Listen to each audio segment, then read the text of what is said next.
안녕하세요. 안녕하세요. 자, 조리원리 시간이죠. 조리원리 같은 경우에는 먼저 보시면은 조리원리는 영양사 시험에서 이제 2교시째 있는 시험이고요. 그 다음에 식품학과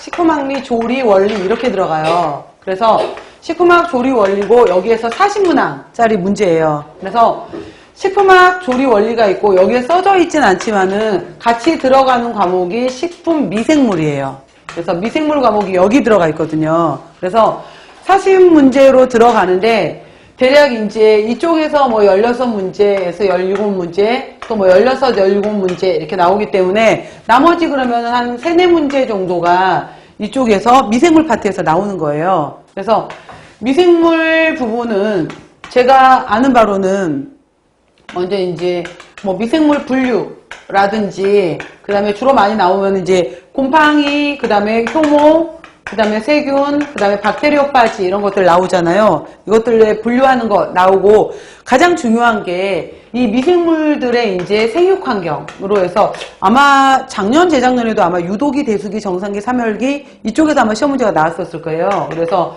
생육 환경과 관련된 인자들 물어보는 거 있잖아요. 그래서 여러 호기성이냐, 혐기성이냐, 뭐 이런 거 물어보는 것부터 시작해서 생육 환경 물어보는 것이 있고, 그 다음 중요하게 물어보는 것이 이제 우리 식품하고 관련된 미생물을 물어보기 때문에 식품에서 발효에 관련되는 것들, 그 다음에 부패에 관련되는 것들 이쪽으로 이제 시험 문제를 물어보게 돼요. 근데 이게 3, 4문제이긴 하지만은 이걸 다 공부하려면은 이거 역시 마찬가지로 2달 분량이거든요. 그래서 이거는 그냥 이제 일단은 넘어가는 건데 여러분들이 이제 갖고 계시는 뭐 문제집 정도에서라도 문제 많지 않을 테니까 체크하셔야 되는 건데 저는 이제 수업 시간에 제가 나올 때 이 발효 부분을 같이 해드릴 거예요. 그래서 김치류에서 나오는 발효라든지 발효균주라든지 장류, 두류에서 나올 때 장류의 발효균주, 유제품류의 발효균주 이런 균주들이 나와요. 그때 외우셔야 되는 것들 이런 것들은 굉장히 중요하다. 이런 것들은 제가 언급해 드릴 거예요.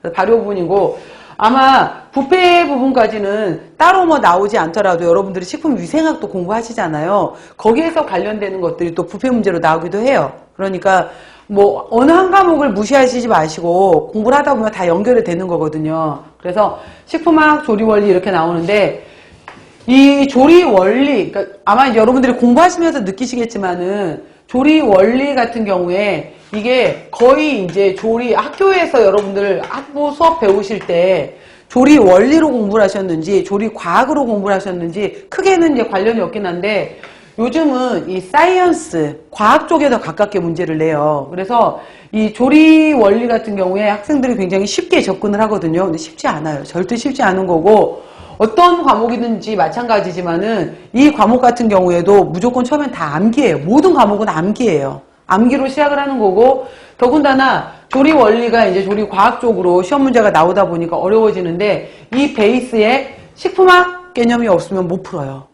그래서 더 많이 어려워지는 건데 간단한 예를 들면 뭐가 있냐면은 식품학 부분에서 우리가 단백질 대사 부분에 있어서 변성이라는 것이 나오잖아요. 단백질 변성 부분에서 변성은 단백질의 구조에 있어서 1차, 2차, 3차, 4차 구조가 있었을 때 2, 3, 4차 구조는 바뀌지만은 1차 구조에 해당이 되는 펩타이드 구조가 끊어지지 않는 것을 변성이라고 하는 거거든요. 그래서 이제 유도 단백질의 종류에서도 1차 유도 단백질, 2차 유도 단백질에 해당이 되는데 변성은 1차 유도 단백질에 해당이 돼요. 그랬을 때 이 변성이라는 것을 가지고서 또 크게는 이게 화학적 변성에 해당이 되느냐 물리적 변성에 해당이 되느냐라는 것으로 나눌 수가 있어요. 그럴 때 물리적 변성의 가장 대표적인 예에 해당이 되는 것이 압력이에요.